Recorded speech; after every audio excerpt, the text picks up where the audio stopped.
అతిగా సేవకులు తిట్టబడే కారణం ఎవరంటే ఇంకొక సేవకుడికి వచ్చే, వీనికి ఏం పని ఉండదు, ఆ సేవకుని మీద రాళ్ళు చల్లాలని ఆశ, ఆ సేవకుని తిట్టాలని ఆశ, ఏదో ఒకటి చేసి.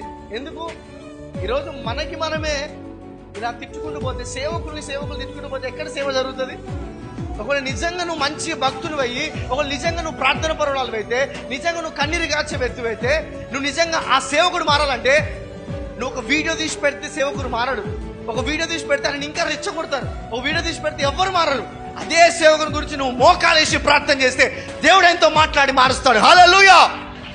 అదే సేవకుని గురించి నువ్వు కన్నీరు కార్చు మారుతాడు. నువ్వు వీడియో ఇట్లాంటి ఎప్పుడు మారాడు ఆయన? ఈ పాస్టర్ దొంగ, ఆ పాస్టర్ దొంగ, ఆ పాస్టర్ బట్టలు ఇట్లున్నాయి, ఆ పాస్టర్ చర్చ్ ఇట్లుంది, ఆ పాస్టర్ పిల్లలు ఇట్లున్నారు, వాళ్ళు డ్యాన్స్ చేస్తుంది, ఇవన్నీ మాట్లాడితే ఎవ్వరు మారరు. నిజంగా నువ్వు మాట్లాడుతున్నావు వాళ్ళ, నీ వీడియో వాళ్ళు ఒక్కరు మారుతారు, ఇద్దరు మారుతారు, ఎవరు మారరు. కానీ నువ్వు మోకాలేస్తే ప్రభు వారితో మాట్లాడతాడు.